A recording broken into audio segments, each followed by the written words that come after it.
While the developments in Syria have created an ominous new news that could be taking shape in the Middle East.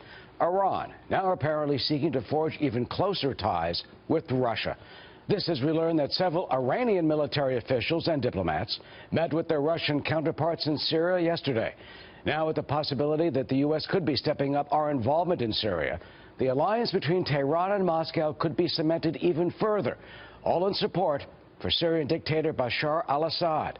Here's how Senator Lindsey Graham this morning put it.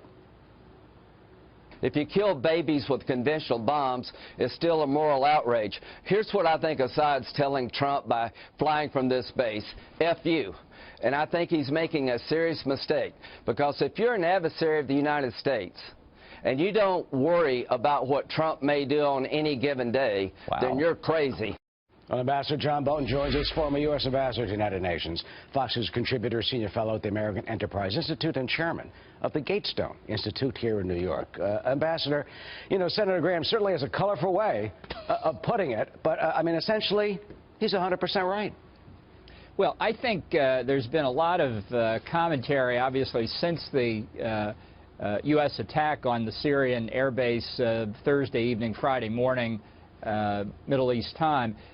But much of it is pure speculation. I don't think there is any evidence whatever, based on what the president himself has said, that there's any change in policy that represented by this airstrike. This was a breach of Syria's obligations under the Chemical Weapons Convention. I think the United States, really, for its own safety's sake and for the safety of our friends and allies around the world, is the enforcer of the limits and prohibitions on the use and proliferation of weapons of mass destruction, nuclear, chemical, and biological.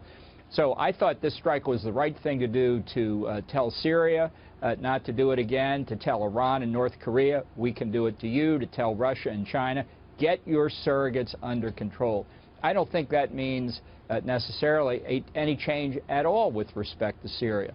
So while that's what people have been talking about, I just don't see the evidence of it at the moment. But, you know, almost 100 years since World War I and the deployment of chemical weapons outlawed in 1925 by the Geneva Convention. I mean, we saw the horrific results of that in Flanders Fields and during World War I. And here, the Russians still back Assad, and they're claiming the rebels are the ones who conducted this. I mean, they're doubling down with the Iranians in their support for him. So what do we do? Well, I don't see why anybody is surprised at that. I mean, if you look at Russian compliance, I really should say non-compliance with arms control agreements they've signed over the years, they probably looked at what Assad was doing in Syria and say the apple doesn't fall far from the tree.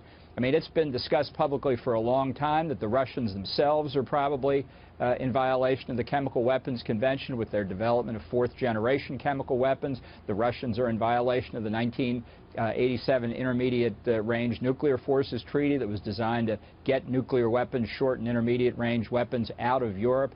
They're violating the New START Treaty that President Obama signed and the Senate ratified.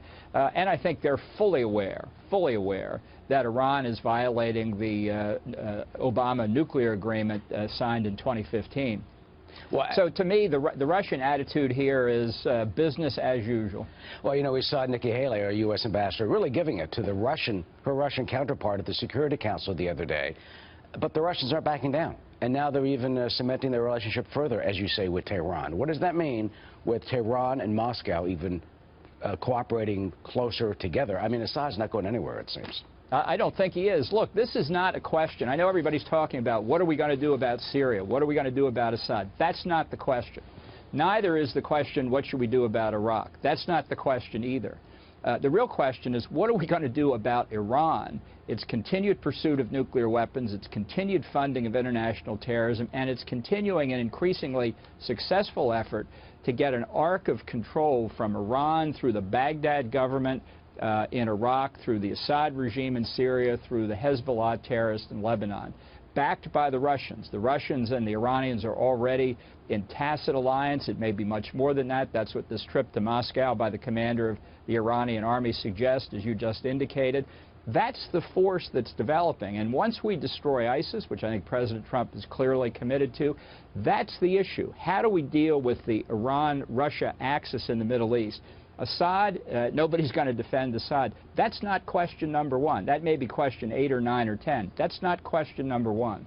So what would you suggest, as you put it so eloquently, the arc of control? There's talk about a new coalition of the Sunni Arab states and Israel, for example, to face down Tehran. What do you predict, and what type of move should we make?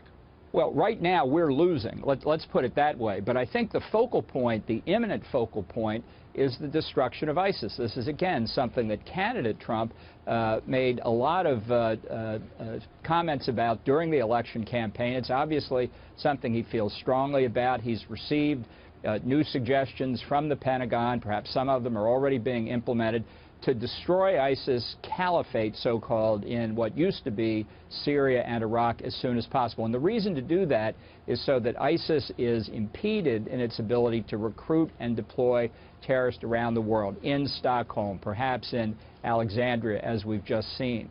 Now, once we do that, let's assume it goes well in the 6 months or 9 months, ISIS is completely defeated in those territories, and it's not resorted to guerrilla warfare, it's just eliminated. Who's going to control those territories? We're just going to give them back to the government in Baghdad? We're just going to give them back to Assad? I don't think so. That's what we need to think about, not Bashar al-Assad. A strategic plan is what we need, says Ambassador John Bolton, as we go forward. Ambassador, always good to see you. Thank you for joining us. Thank you, Eric. Of course.